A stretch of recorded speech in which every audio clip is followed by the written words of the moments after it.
ағылшынша жазу керек. Welcome to Kazakhstan, welcome to Бурабай деп жазып қою керек та. И жаңа рилсті 10 миллион рилс видео рилсқа бір уақыт салып жіберу керек та. Кинотеатрды жарып жатырмыз. Marvel'ды озып жатырмыз. Менде 4 балам бар, 4-ті де орыс тілді. Неге? Сол осы ана телефондар, ғаламтор. Ақша деген кезде ойланып қалады екенсің. Ана Сири, Алиса сияқтыны қазақ тілінде сөйлеткен жігіт. Барлығы тегін. Мен мына жерде жүремін, мына жерде билет сатып.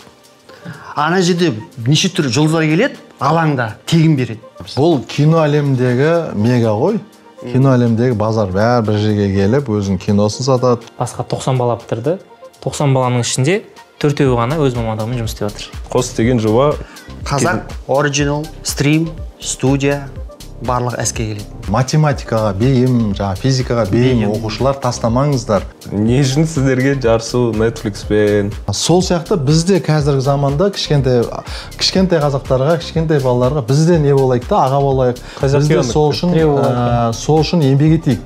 Қалай айтсам екен, біз бұл өмірде қонақпыз ғой. Не күшті идеяларыңыз? Айтқаныңыз өте керемет, Нұреке. Бірлік бар жерде тірлік бар.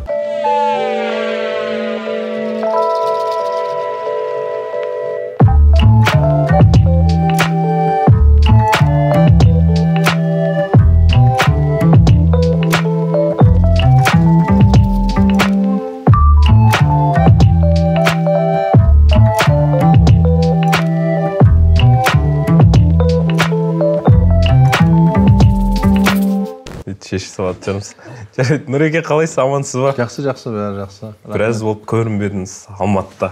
Қалай жағдайыңыз? Астана қалай? Жақсы. Не істеп жатырсыздар? Енді сол бұрынғы жұмысымызға қайтып келіп жатырмыз.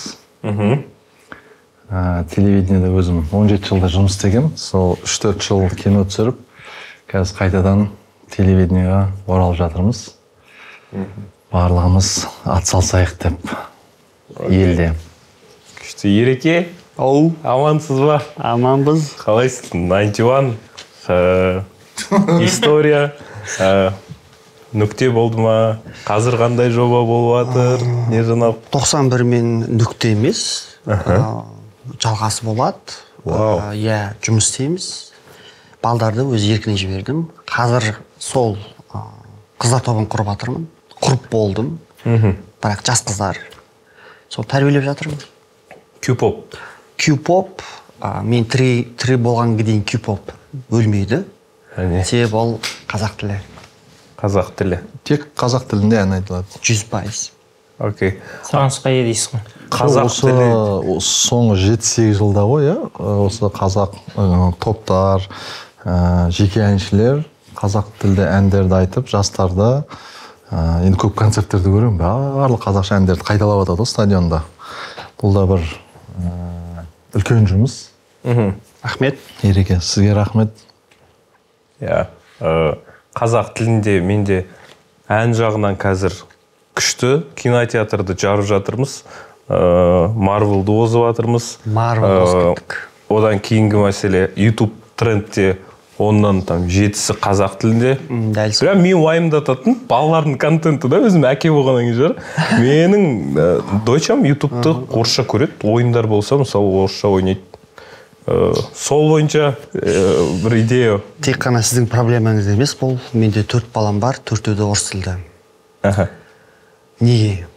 Сол осы ана телефондар, ғаламтор, сана сезімнің барлығы сол жақта. Уақыттың бәрі сол жақта, қызықтың бәрі сол жақта. Тәрбие беріп жатыр. Тәрбиенің бәрі сол жақта. Үлкен проблема, менде қызым да, ұлым да қазақ мектебіне барады. Бірақ үйге келген кезде жаңа көремін, не көріп жатқандарын бәрі жаңағы өзге тілді деп айтайық, өзге тілді материалдарды, видеоларды көреді. Мультфильмдер болсын жаңағы. Әрине телевидение болсын, кино саласында және де интернетке көп мән беру керек. Мысалға соңғы статистика бойынша қазіргі YouTube-та жасалып жатқан көп дүниелердің қазақ тілді жобалар көбейіп жатыр. Сериалдар болсын, көптеген блогерлар қазақ тілді жүргізіп жатыр.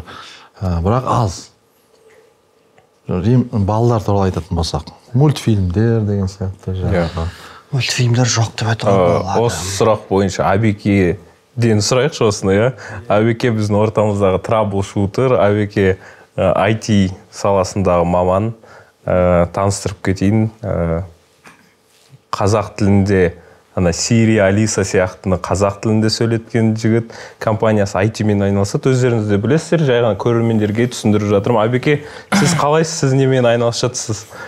Біз қазір біршама жобалармен айналысып жатырмық. Қазіргі уақытта ашық 6 жоба бар. Қазір өзіме ұнап жатқан, көп көңіл бөліп жатқан жобам ол iTalent жобасы.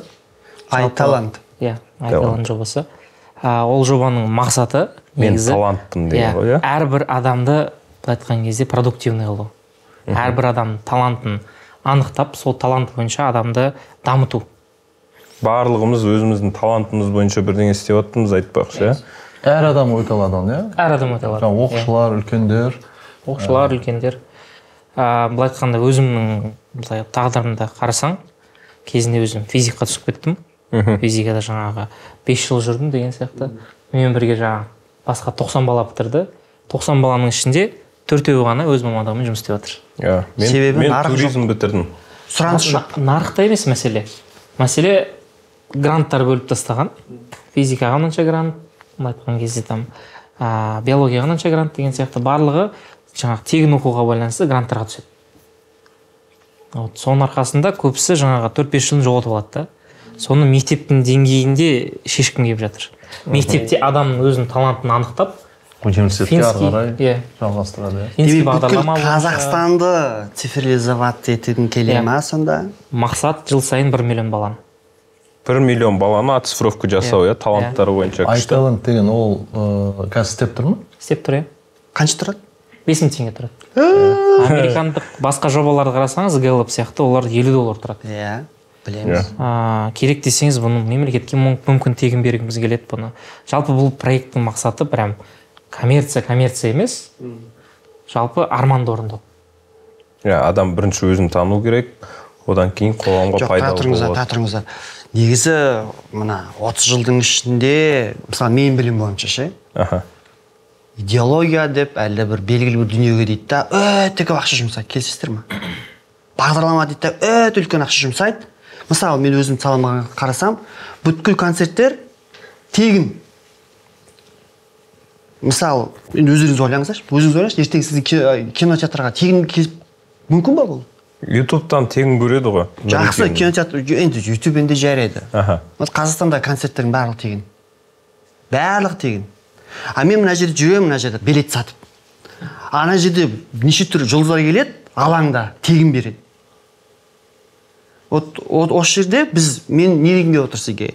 Ақшалы ол жаңағы исходящий поток, входящий потоктың теңі болу керек. Бұлсыз болмайды. Сондықтан да идеология деп айтпай, ал именно идеологияның ар жағында белгілі тұрда ол коммерция болу керек. Оны ажыратпау керек. Тек қана сол кезде біз Қазақстанның экономикасында жұмыс істейміз. Енді өтік болмайды бәрі. Қазақша әндер шығарып, қазақша кинолар жасап, пайдалы деп айтайықшы, IT жобаларын жасап бірігіп жатсыздар. Қос деген жоба жасап жатсыздар, бөлімше. Қос деген жоба Қазақ Original, Stream, студия, барлық әске келетін. Окей. Қос туралы кішкене анонс естідік, бірақ прям давайте мүмкіндік болса, не ол және идеология туралы айттыңыз, ол идеология коммерция болу керек деп айтсыз, түсіндіріп кетсеңіздер бұл жобаны. Жақсы, 3 жыл бұрын қосылып жатсыздар. Авторлары бастасын. 3 жыл бұрын осы ой келді. Сөйтіп 3 жыл бұрын мен енді өзім IT саласында түк білмеймін. Сосын бір балдар тауып ақша төлей бастаймын 1 жыл бойы. Қиналам, шыдаймын. Авария болады, түсінбеймін түк. Содан кейін примерно 1,5 жыл ба? 2 жыл болды. Сол 1,5 жыл Абекемен танысам, білемін не істейді екен. Сосын осы жоба туралы айтам. Қос деген дүние бұл музыка, кино жаңағы мессенджер ретінде бір осындай супер әп жасағым келеді деген бір ойымды айттым. Бәрін тығып салып бір жерге. Бәрін бір жерге. Бәрін бір жерге. Басында ішінде прям WeChat жасағысы келген ғой. басында ішінде таксиде болған. И тамақ доставкасы тоже болған ғой. Ішінде мерч бар еще, онлайн кинотеатр бар. В общем, бұл кісі алады да сосын жоқ деп. Тек қана онлайн кинотеатр болып қалады, иә? Жалпы бұл негізі IT продукттарды қарасақ, әлемдік, ол екі бағытқа бөлінеді. Сен или үлкен болу керексің, супер ап болу керексің. Мысалы бізде жаңа Каспи бар ғой, супер ап ретінде дамып жатыр да. Екіншісі сен монопродукт болу керексің. Сен кішкентай проблеманы бір салада, иә? Бір салада, бір кішкентай ғана проблеманы әлем бойынша сол проблеманы шешу керексің. Содан кейін мен Ерекеге айттым, Ереке видение бойынша жаңағы супер апқа барған жақсы, бірақ бір заттан бастайық. Неден бастасақ болады дедік? Супер ап дегеніміз? Супер ап деген бір приложенің ішінде әртүрлі услугалар бар. Мысалы, WeChat-тың ішінде сіз жаңағы государственный услугалар аласыз, WeChat-тың ішінде сіз ақша төлей аласыз, кино қарайсыз. Кино қарай аласыз. Түсінген ба деп кетіп қалсаң. Иә, Төлей саласыз деген сияқты да. Сол жаңағы Каспидің ішіне қарасаңыз заттар сатып аласыз, счетыңызда ақша бар, ИП аша аласыз деген сияқты да. Entertainment app жасаған келген ғой. Ішінде жаңағы көп приложение бар ғой бізде. Соның барлығын бір приложение орнын ауыстыру керек деген сияқты. Менде сұрақ мына жерде. Нұреке, сіз онлайн кинотеатр, кинотеатр ма қалай? Стрим деген енді мен түсінігім бойынша контент беретін онлайндағы бір орталық платформа, иә? Қалай жүрсіз? Бұл жерде сіздің рөліңіз қандай? Басында енді біз кино саласында жүрмін, кино түсіріп жатырмыз. Қазір барлық киноларымызды қазақ тілінде түсіріп жатырмыз. Жалпы бағана айтып кеткендей, қазақ тілді контенттерді көбейту керек барлық салада, телевидение болсын, кино, интернетте.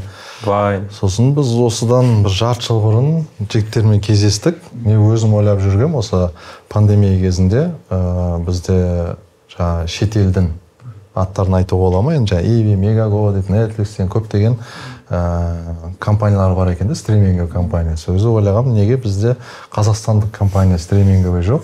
Ішінде қазақ тілді кинолар, қазақ тілді телехикая болсын, мультфильмдер балдарға. Мысалға Аватар, Титаникті қазақшаға аударып, ерекше жасауға болады деп өзімше бір нені бастап кеткем. Идея. Америка хабарласы бір досымыз бар, досымыздың досы бір үлкен бір Coca-Cola үлкен американ компанияда айтишник болып жұмыс істейді екен, қазақ жігіт. Соған звондадық, ашуға бола ма? Иә, ашуға болады. Сөйтіп 3-4 ай жүрдік, не істеу керек, деп клейлеп қиналып кеттім ана жерде. Сөйтіп жігіттер келді, осындай қажет жоқ қинау, біз ашып қойдық, дайын, көрсетті. Қосылыңыздар деді. Аты қандай? Қосыл өзі, қосылыңыз дегеннен кейін мен ойладым, біз енді жан-жақта неше түрлі компаниялар ашқанша біз қосылып, шынымен де осы елге, халыққа қазақ тілді стримингі компания ашылуына өзімде бір кішігірім себепкер болайын деп жігіттердің несіне идеясына риза болдым. Қосыламын деп шештім. Менде сұрақ, не үшін сіздерге жарысу Netflix-пен?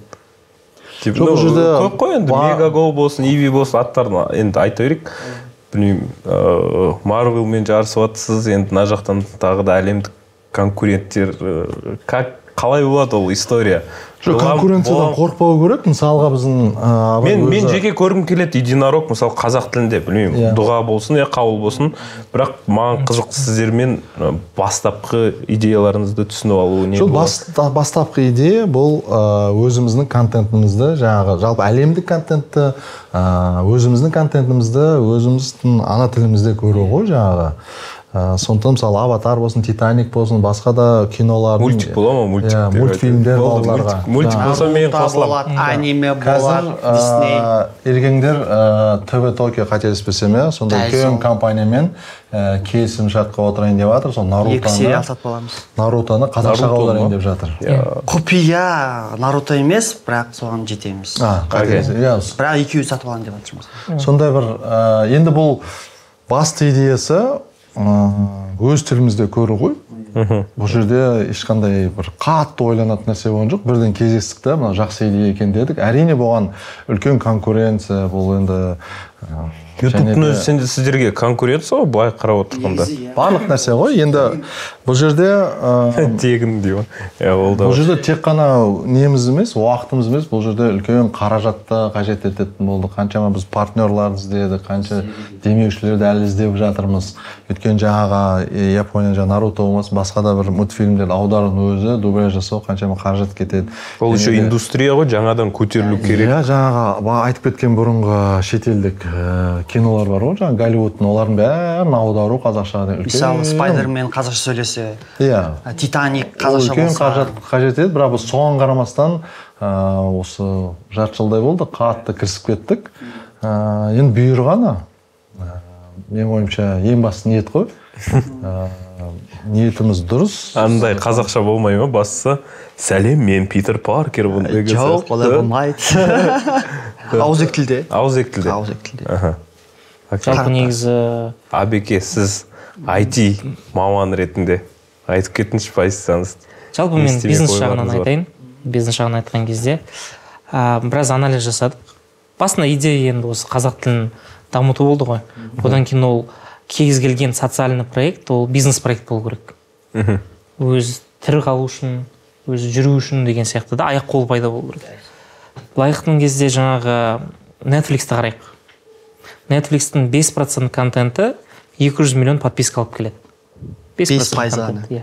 Жыл сайын 35 миллиард құртады. Игра кальмар, анау деген бір өз қолмен санап шығады. Сол арқылы келеді.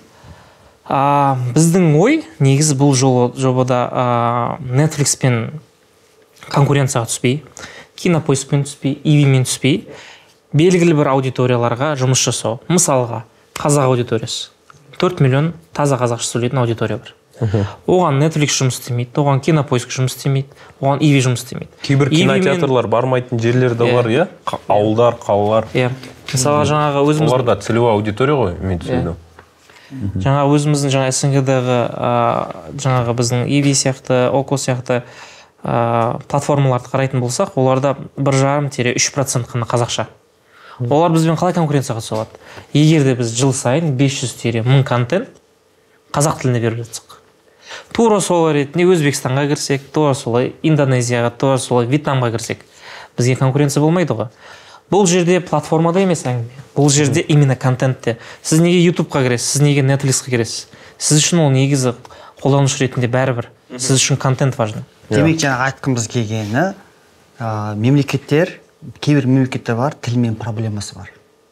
Мысалы, шешілмеген. Мысалға, айтып өтсе бола ма? Вьетнам. 40-тан жоғары қарай орыс тілінде сөйлейді. Вьетнамда. 22 жастан 40 жасқа дейінгі средний масса ағылшын тілінде сөйлейді. 22 жастан төмен Вьетнам тілінде сөйлейді.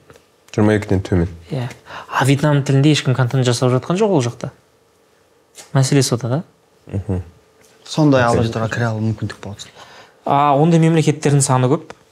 Мысалға Netflix испан тілінде, Netflix араб тілінде, Netflix ағылшын тілінде деген сияқты да. Олар тілдер жетеді жұмыс істейтін, соған контент жасауға арналған. Бізге мысалға ескіден, мысалы, сол жаңағы аниманы айтайықшы, Наруто. Нарутоны кеттік. 2000 жылғы мультик. Соны қазақ тіліне аударсақ, керемет қой.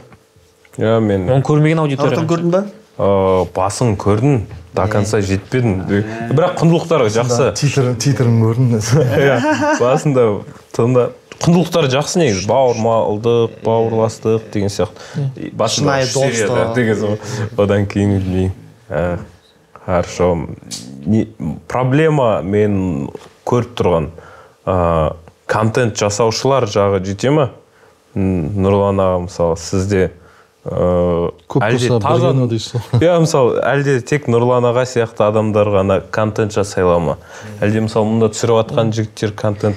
Негізі бұл жерде мен өзім достарым бар, жаңа, мысалы, Айзатулла Хусейн, өзенді ашқан, жаңа Кука бар, Ирина Қайратының режиссері. Сол жігіттері қараған кезде жұмыстарына таң қалам. Не деген эстетичный, мықты контенттер жасайды, бірақтан құрылғылары жоқ та, аудиториялары бар, сол аудиториямен қарым-қатынасы жоқ та. Мысалы, YouTube инструмент бермейді. Instagram инструмент бермейді. Бірдесін, мысалы, мықты контент көрдің, төлей алмайсың. 91 және концерт деген сияқты история ғой. Мынандай инструмент болса, мүмкін олар жоқ оны істедік қой енді біз монетизация. өзіміз енді Иә. олар төледі ғой енді бізге Иә. төледі ғой тура сол сияқты құрал керек бізге құрал керек. Жалпы менің екінші бір мақсатым тілден бөлек осы жас біздің креативті тұлғаларға, біздің өзіміздің балдарға барлығына құрылғы беру. иә мүмкіндік беру Мүмкіндік, ашық мүмкіндік беру. Біз Netflix сияқты жабық компания болғымыз келмейді. Біз жалпы ашылып, барлығын осы біздің ортақ жаңағы спейсқа шақырып қосылғымыз келеді. ашықпыз Иә.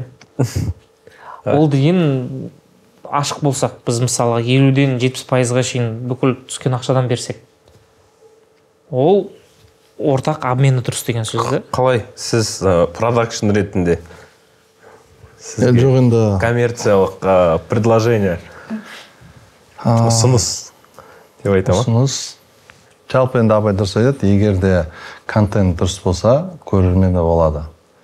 Сол көрерменге байланысты, көрерменнің сұранысына байланысты контент түсірілу керек. Сол кезде көрермен де болады. Енді ақша жағынан білмеймін, енді жігіттер қанша пайыз деген сияқты. Мен білмеймін. Мен түсіре беремін дейсіз. Хорошо. Стратегически қандай по контенту ойларыңыз? Ақша деген кезде ойланып қалады екенсің. Біз енді ақша үшін жұмыс істемейміз ғой. Жалпы абайдың айтып жатқаны барлық салада өзінің бір бағасы болу керек та, құны индустрия даму үшін. Егер де мысалға осындай алаңдар болса, стриминг алаңында мысалға көптеген жаңа айтып кеткен жігіттер әр салада жұмыс істеп жатыр.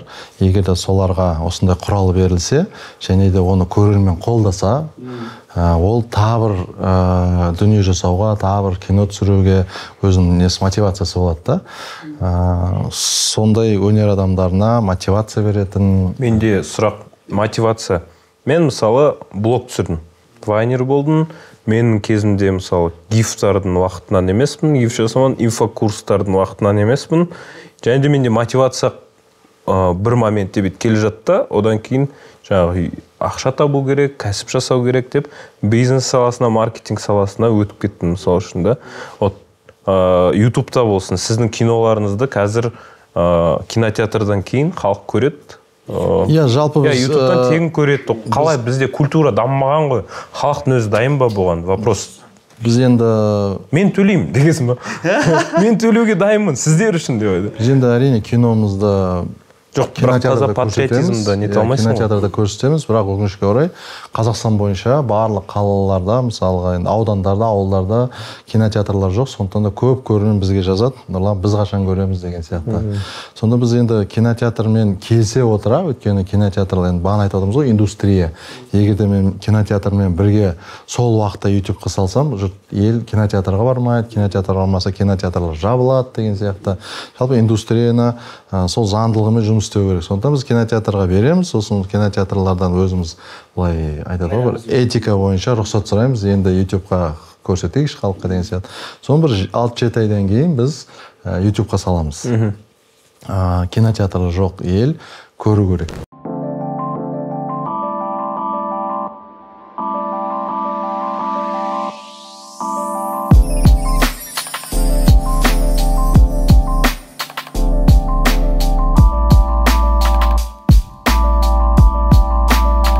Талантты ел, күшті идея. Талантты ел, яғни бақытты ел. Өйткені біз бағана кішкентай баланы алатын болсақ, мысалы үлкен кісілер біз енді бізді қазір өзгерту, енді үлкен кісі болғанда 40-тан асып барады, бізді өзгерту қиындау, бірақ біз қазір барлық күшімізді балаларымызға, жаңағы інілерімізге кішкентай болғанға көмектесуіміз керек қазір, жан-жақты. Мысалға мен Американың оқушыларына риза боламын. Бақытты деймін, өйткені жаңа Америкадағы студент болсын, колледж болсын, оқушылар, олар мектепаралық баскетбол ойнайды. Мектепаралық баскетбол лигасы бар да. Соны мектепаралық баскетбол лигасында стадиондарында 5000 адам отырады. Мектептер айқайлап, олар қолдап лига жасаған. Ол мектепаралық колледж аралық баскетбол лигасын бізде Америкадағы Казспорт жақ каналдар көрсетеді. Ол ата-анасы, со баласы, со баскетбол қосқа контент сіздерге. Мектепаралық лиганы түсіру. Тоқтасайшы десең. Сен жаңа баскетболды ойнаған кішкентай колледждің баласы ата-анасына ақша алып келіп жатыр мектепте баскетбол ойнап. Өйткені оны неден көрсетеді? Спортивный каналдан. Оны оқушылар жасаған жоқ қой. кішкентай балдар қалай лиганы жасайды, жасамайды. қалай телевидениемен кездеседі. Спонсор Ол Американың балаларында, кішкентай балалардың ағалары, папалары молодец та, кезінде 70-80 жылдары балдар үшін жасап тастаған ол лигаларды. Сол сияқты бізде қазіргі заманда кішкентай қазақтарға, кішкентай балаларға бізде не болайық та, аға болайық. Бізде сол үшін еңбек етейік. Қалай айтсам екен, біз бұл өмірде қонақпыз ғой. Мен енді жиі осыны айтам, өзіме де айтам. Қолдаймын мен. Біз бұл өмірде қонақпыз. Яғни біз өмірдің аяғын білеміз да. Бәріміз кететінімізді білеміз. Біз барлығымыз білеміз, бұл жаңалық емес, жаңалашып жатқан жоқпын. Бұл өмірде біз қонақпыз, дұрыс қой? Дұрыс. Көп өмір жасайық, бірақ біз аяғын барлық адамдар біледі. Миллиардер болсын. Киноның соңы немен бітетінін бәрі біледі. Немен бітетінін біз білеміз. Бұрын мен уайымдайтын тұғым, қорқатын тұғым. Сонда біз бәріміз кетеміз. Кетеміз ба деп. Деген сияқты уайымдайтын тұғым. Одан кейін енді уайымдама, білесің ғой, бәрі бұл өмірден кететін. Сондықтан да басқаша қарай бастадым да, яғни бұл өмірден барлығымыз кететін болсақ, не қыламыз, мына бір креслоға бола, бір болмайтын бір джипке бола, бар нәрсеге қырылысып. Яғни біз бұл өмірде қонақ болатын болсақ, бұл өмірді күшті өмір сүрейік та, бақытты өмір сүрейік та, күліп ойнап. Бақытты өмір сүру үшін не істеу керек? Әділдік болу керек та. Қазір енді жоғары жақтан көп сол айтылып жатыр, жаңағы әділ мемлекет. Шынымен де қалай айтсам екен, әр адамның Қазақстанда өмірге деген өзінде жаңағы шанс на успех дейді ғой. Мүмкіндік болу керек, әрбір қазақстандықта бірдей мүмкіндік болу керек бұл елде, да. Сондықтан да мысалы iTalent деген сияқты тест болсын, ол мүмкіндікті мысалы өз бала көреді. Мен не екенмін? Жаңағы суретші болады екен, мен өнер адамға жақын екен, мен физика, математика сол кезде тағы бір фонд болу керек. Сол таланттармен жұмыс істейтін. Оларды жеткізу керек, жолын жасау керек. Мысалы Финляндияда болсын, бала мына жақпен барады десе, сол музыкальный колледжге дейін баланы апарады.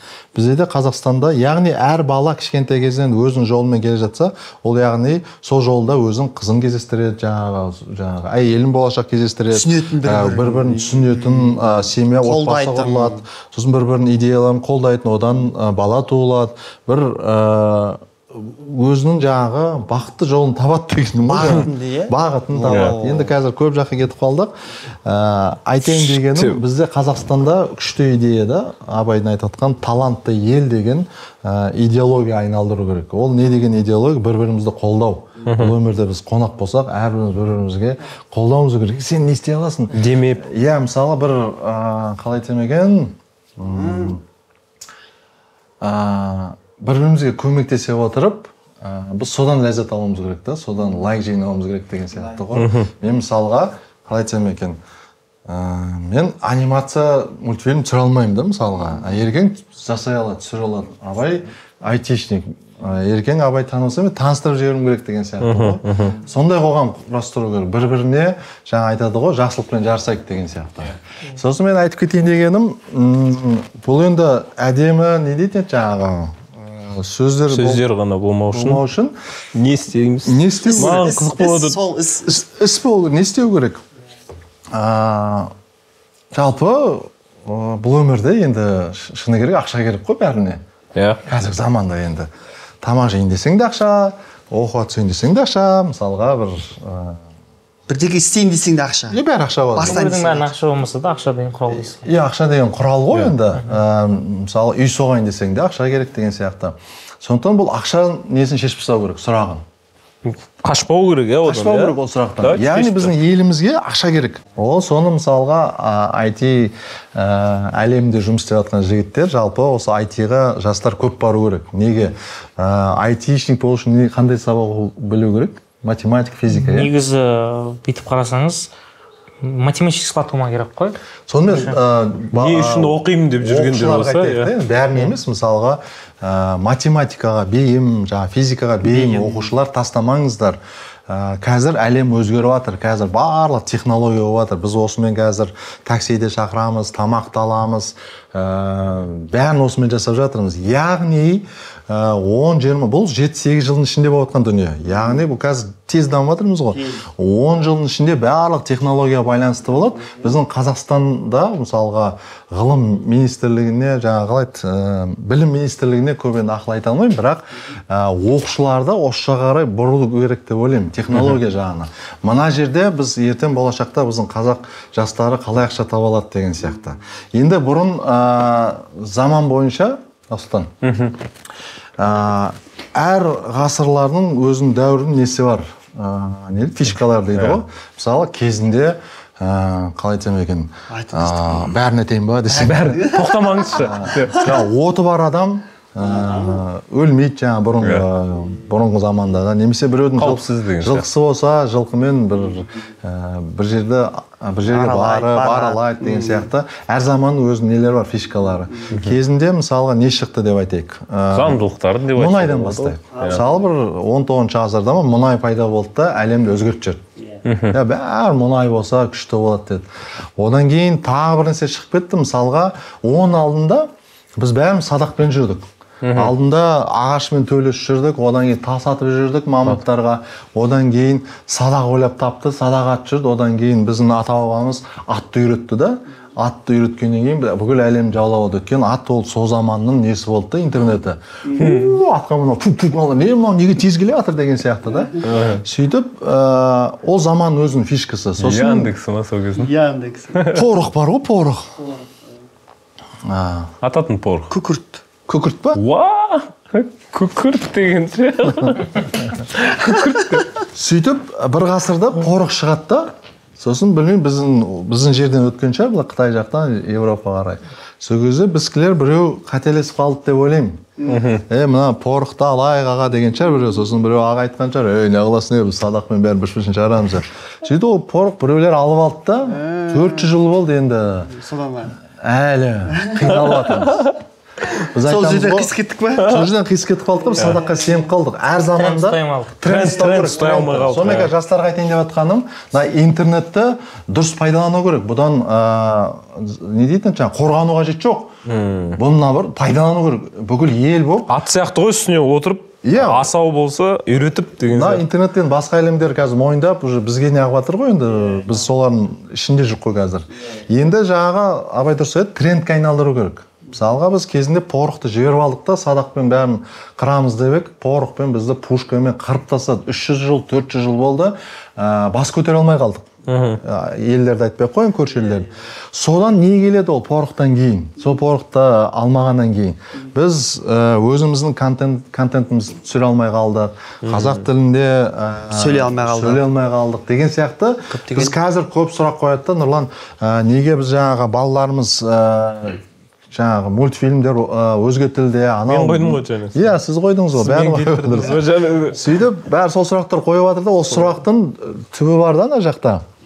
Соны біз жарайды, ол жерде бір қателік жасап қойдық та, біз қалып қойдық батыстан. Шынымен де олар алға кетіп қалды, корабльдер соғып алып, ішіне порох, Американы ашып тастады, тусовка кетті уже, бір 500 жыл болды, басқа тусовка басталып кетті да. Біз оны бітеп қарап отырмыз, абайлаңдар, біз кезінде біз күшті едік қой, тарихта қарасаңдар біз күштіміз ғой, қазір біз күштіміз деп жатыр да. Енді заман өзгеріп жатыр. Мұнай болды, порох болды, одан кейін мұнайдың заманы болды, одан кейін бірінші телевидение заманы болды, кімде? Енді қазір интернет пайда болды да, интернет. Бұрын біз бүйтіп айтатын тұғымыз, Қазақстанның мұхитқа шығатын жолы жоқ, сондықтан да біз мұнайымызды, басқа да дүниелерімізді көрші ел арқылы сатамызды. Соның кесірінен сол көрші елдің бір қаласын мойындау керек та, бір кейбір сұрақтарда. Енді бізде интернет пайда болғаннан кейін, мен ойым, енді бұл қандай бір специалист емес, маман емес, бұны бірақ енді ойым ғой. Әдемі айтып жатсыз, әдемі жеткізу, художественно. Айтайын деген, бұл интернет қазіргі заманның мұхиты. Біз яғни мұхитқа шыға аламыз қазір. Порох дейсіз ғой. Бұрын мысалға мұхит. Жоқ, порохтан мұхитқа кел деген. Жоқ, мысалы порох деген сол. Қай жердеміз таба алмай қойсаң. Ертең комментариялар пайда болады, неге жүргізуші тоқтата береді деген сияқты. Анау порох деген сөйтіп ұрыс ренж қасам. Сөйтіп ұрысып жатсың да. Жаңағы саған ұрыспаймыз, әзір ғой. мына идеяны бітіріп алайын деген. Мысалы, порох сол заманда бір мемлекеттерді дамытып жіберді. Пушка алғаннан кейін ол бір мемлекет жаулап алды. Ол мемлекет жаулап алғаннан кейін ол жерден нелер алып алды, және шай, пай, бір нәрсе тусок басталып кетті басқа. Біз ол 500 жыл өтіп кеттік та ол трендті. Енді қазір интернет деген тренд сол порох сияқты. Өз заманының фишкасы қазір интернет. Бұрын бізде жаңа мұхитқа жол жоқ, нәрсені сата алмаймыз, біз корабльге шығатын жолымыз жоқ, пойызбен, машинамен қымбат деген тақырып болды. Қанша жыл ғасырда. Енді қазір интернет болып отқан кезде интернет арқылы кәдімгі неше түрлі Amazon, Jack Ma, Alibaba деген көптеген компаниялар интернет арқылы бүкіл Қазақстанның ақшасын тауып жатыр да. Интернет арқылы, технология арқылы, осындай жігіттер бір компания мемлекеттен бай болды. Бір компания бір әлемдегі көптеген мемлекеттерден бай. Мысалы, Илон Масктың компаниясы. Сатып алады. Ол не арқылы? Технология арқылы дамып кетті ғой. Сондықтан да біз айтып отқанымыз ғой, осы Абай сияқты жігіттер көп болу керек. Мен естуімше Абайдың компаниясында 20-21 жастағы балдар жұмыс істеп жатыр. Мен бағана көрдім. Huawei'де жұмыс істеп қайтып келген балдар бар. Яғни бізде осындай жігіттер бар, осындай компаниялар бар. Дұрыс қой. Мен жастарға айтайын дегенім, қуану керек қазір. Біз не істейміз деп қазір енді тек қана жастарымыз өзімізді білмей қалдық қой, не істеу керек. Мұңаю керек. Жоқ, қазір интернет заманы болғаннан кейін ата-аналарға айтайық, балдарыңызды технологияға жақындату керек, соған бейім болса.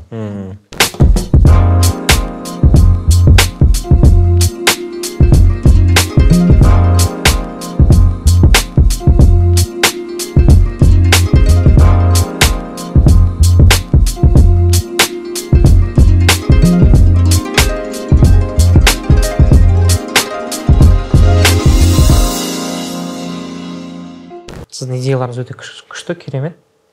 Құрал жағына келетін болсақ, мысалы біз жаңа қос платформасында екінші релизда бір керемет дүниені жасайын деп жатыр. Әлемде жаңағы көп адам бір адамға көмектесу, бір адамның арманын орындау деген идея бар. Ол краудфандинг дейді да. Краудфандинг. Донаттар тастайды адамдар. Сол кезде жалпы барлығы қосылып бір идеяны қолдайды. Бізге қашан келеді донаттар, Абеке? Осы жасап жатырмық. Бұйырса көздің соңына қарай адам ретінде донат системаны қосамыз. Ол донат системаның түбегейлі бір идеямен қосқымыз келіп жатыр. Мысалға Нұреке бар, Ереке бар, Ақсұлтан сіздер барсыздар. Қаншалықты сіздердің Инстаграмдағы өмірлеріңіз офлайн өмірмен сәйкес келеді? Мысалы, күнделікті өздеріңіздің тіршіліктеріңіз бар ғой. Мына жақта Инстаграмның өмірі бар. Күйеу негізі особо бірге келмейді. Мен де бірге. Бірақтан әлемдік дәрежеде қарайтын болсақ, мысалы Ким Кардашьяндар бар ғой. Олардың бір көйлек кигені үстіне. Кайли Дженнерлардың да. Олардың аудиториясы солардың өміріне әсер етемін дейді. Мысалға 20 миллион адам қарайды, 20 миллион адам бүгін Кайли Дженнер ақ көйлек кию керек дейді. Бәрі $1 тастайды. Жаңа біз екі саланы қосамыз ғой, IT мен яқта креативті.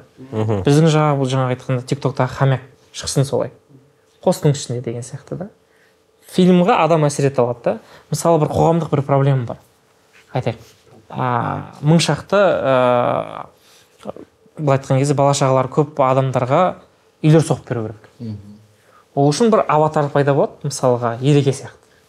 91 сияқты деген сияқты да. И солар айтады, осы тірлікті бастау үшін бізге мынанша қаражат жинау керек. Сол үшін біз күнделікті сіздердің айтқандарыңызға байланысты өзгеріп отырамыз. Реалити шоу. Өлең жазамыз. Реалити шоу. И әлеуметтік желінің келесі сатысына көшеміз. Офлайн мен онлайн всегда болу керек. Бұл айтқан кезде сериал в онлайн режиме болу керек қой. Сериал бит түсірілмеу керек. Сериал онлайн режимде болу керек. Джим Керридің киносы бар еді ғой? Шоу Труман. Ол деген сөз, әрбір қоғамдағы адам бір нәрсеге әсер ете алады. Қолындағы 100 теңгесімен. 100 теңгесімен 1000 адамға үй соғып бере алады. Сол арқылы біз новый индустрия жасау керекпіз. Жаңа Web 3.0 деп атады да. Сол әрбір адам қатысты болу керек қой. Үлкен бір дүниеге. Мысалы, мен дұрыс түсіну үшін, принципе, мен білем, просто адамдарға дұрыс түсіну үшін, мысалы, енді қалай айта беруге болатын шығар, Навальный бар, Вот Навальный оны қанша 250-300 мың адам ақша 500-ден ба 1000 рубльден ақша жібереді. Ол кісі ақша жоқ қой, ешқашан поддержка жоқ қой. И сол адамдардың ақшасы арқылы ол кісі жаңағы неше түрлі жаңағы қалай айтамын дұрыс емес заттарды көрсете білді. Демек квотум доверие деген сөз бар ғой, сенім. Мәселен қазір күшті әңгіме айтамыз, бірақ бізде бар ма квотум доверие халыққа? Мәселен сол жерде тұр да, қайтып біз солын таба аламыз. Және біз айтып отырмыз, бірлік керек, түсінеміз. Ертең шығарған посттың өзін көре ма деген сұрақ қоя мысалы. Дәл сол. Мәселен осы жерде тұр. Бұл жерде негізі ортақ мақсат. Ортақ мақсат барлығымызда, көрермендерде де, бізде де, көрермендерде қазақ тілін сақтап қалу. Әдемі өмір сүру. Екіншісі әдемі өмір сүру. Үшіншісі армандарымыздан шабыт алу. Не дегенсің?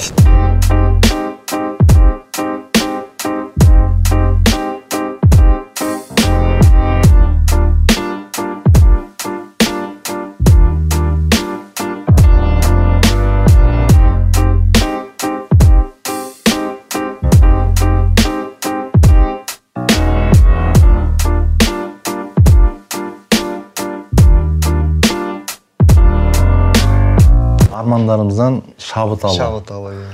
Яғни адам армандарынан қашан шабыт алады, егер арманы орындалатынына сенсе. Яғни бізде Қазақстанда талантты ел деген сондай таланттарды іздейтін, қолдайтын жаңағы фондтар, неше түрлі іс-қимылдар көп болу керек.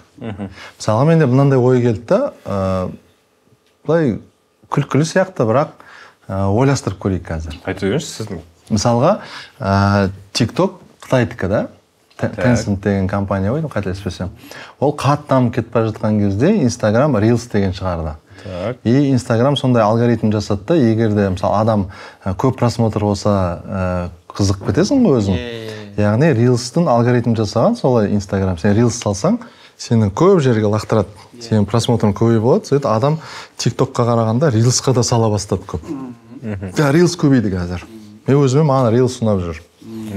Сөйтіп, мен былай ойладым, яғни қазір заман ғой бұл, соны сезіп тұру керек та, біз айтишіңтер, сондайлар бізге айтып тұру керек халыққа. Достар, оны бәрі бірдей тыңдайтын. Алгоритм өзгерді. Оны халық бәрі бірдей еститінде бір приложение деп отырмыз керек та постоянно. Абай айтады, алгоритм өзгеріп жатыр. Халық не болып жатыр десе, короче, анау TikTok пен Instagram қырылысып жатыр әлемде, Қытай мен Америка. Reels'тың несін көбейтіп жатыр просмотрлар. Секірдік сояға. Одан не пайда? Мысалға біз аламызда, бізде 18 миллион халық бар да, 18 миллион халық, бізде бір 10 миллион телефон бар шығар, 10 миллион телефон барлығымыз Барабойдың әдемі, Бурабайдың бар ғой, әдемі видеосын түсіреміз да, и жаңағы халыққа таратамыз. На видеоны Reels'қа салыңдар деп. Мысалы, туыңыз сияқты ғой. Қазір, welcome, қазір десең. Қазір ағылшынша жазу керек. Welcome to Kazakhstan, welcome to Бурабай деп жазып қою керек та, и жаңа Reels'ты 10 миллион Reels видео Reels'қа бір уақыт салып жіберу керек та. А Instagram өзі алгоритм өзгертіп жатыр ғой. Бізге бола емес. TikTok'ты жеңу үшін біздің Reels'тарды ол шашады. Әлемге таратады. Әлемге. Сөйтіп біз Бурабайдың әдем жерін көрсетеміз да, әлемде ел аралап, әлемді зерттеп жүрген адамдар былай. Туристер көп олар. 1 миллиард адамдай қыдырып жүреді бір-біріне бүйтіп.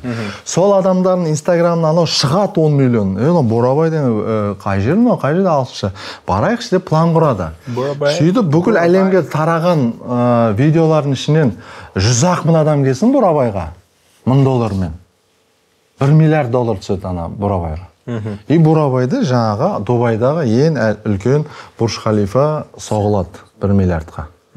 Мысалға деген ғой, бір кішкентай бірліктің арқасында Абай сияқты жігіттер халыққа не берді? Дұрыс ақпарат берді. Алгоритм өзгеріп жатыр. Подсказка берді. Біз я дедік та, халық оны сенеді, өйткені біз сенетінде айтып жатырмыз да. Сөйтіп 10 миллион Reels түсіреді ел үшін.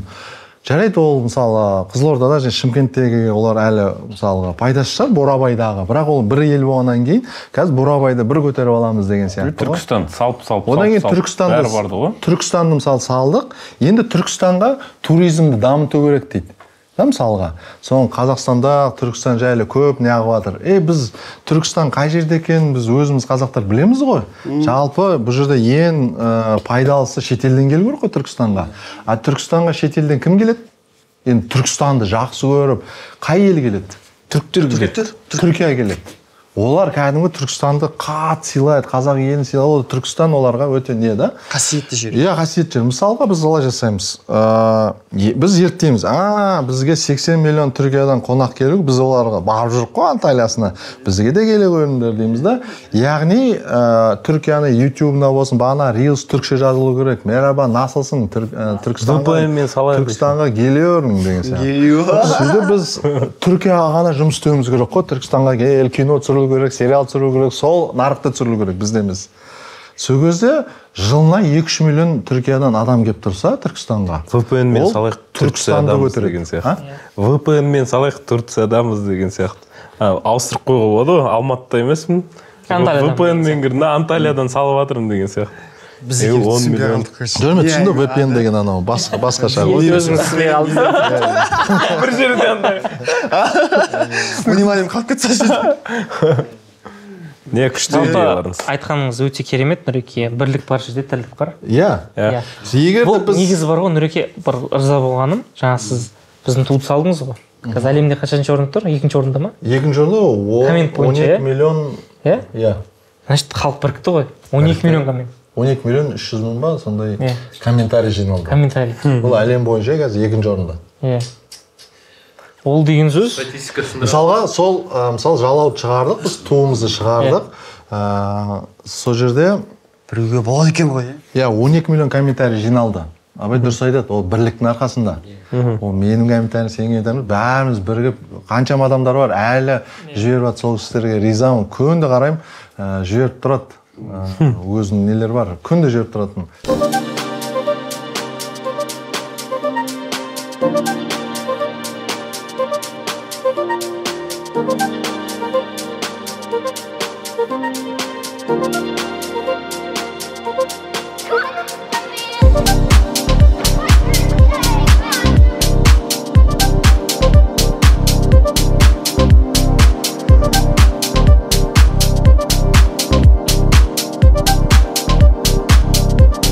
Қашан болады ақпарат енді? Қос жайында Ереке өзіңіз. Ақпарат былай, өте жақын арада ақпарат шығады. Бізде енді 99% дайынбыз. Енді қазір тағы да бір өтірік айтып қоюға, бір датаны қойып дұрыс болмағалы мүмкін. Бірақ өте осы айда ақпарат шыға бастайды. Жуырда деген сөз жақсы көремін мен. Жуырда, өте күшті сөз. Жуырда аз қалды. Бұл бір. Екінші, Нұрекенің айтқан сөзі қалай. Бұл тек қана біздің ғана жоба емес, біз үшін ғана, өзімізге ғана бірден істеп жатқан емес, барлық адамдарға мүмкіншілік. Демек, өздеріңізде егер сіздерде мысалы бір ойларыңыз болса, сценарий болса, келіңіздер, ұсыныңыздар. Бізде аз музыканы бюджеттеріміз болады, оларға сіздерге көмектесуге дайынбыз біз. Қарастыруға дайынбыз. Аз музыка. Иә, аз музыка енді онда үлкен де жоқ енді. Демек, өзіміздің тарапымыздан осындай қолдаулар көрсетуге дайынбыз. Бұл кино әлеміндегі мега ғой. Кино әлеміндегі базар бәрі бір жерге келіп, өзінің киносын сатады, мультфильм сатады, вампирлер туралы кино сатады. Халық меганың ішіне кіреді, өзі біледі. Меганың ішіне кіріп, киімді ала ма, тамақ ше ма бүгін, конфет жей ма деген сияқты. Қазіргі кино саласы, кино индустриясы 90-шы жылдарда көшеде жолда не саттық қой, киім саттық қой, Монтана сөйтіп, қағаз төсеп. Сондай кино индустрияның қазір жағдайы. Соны біз қазір көшеден алып, ғимарат соғып, жаңбырдан, суықтан. Соның ішінде жүретіндей стриминговый компания мүмкіншілік жасалуыну керек. Бәріне бірдей. Бір тұтас. Окей. Келсек. 3 сөз осы шығарымды аяқтайтын. 3 сөз айтатын болсақ. Қазақ. Соңғы бөлім, давайте. Халық бай болу керек. 4 сөз. 4 сөз нормально. Күшті. Нормально. Халық бай болу керек. Халық бай болу керек. Ақшалай да, рухани да, барлығы. Күшті өмір сүрейік дей салайықшы. Ой, күшті өмір сүрейік. Осымен Тәмам. Рахмет. Сіздерге рахмет. Көп сөйлеп қойсам кешірім сұраймын. Әңгімем қызық болды ма білмеймін, бірақ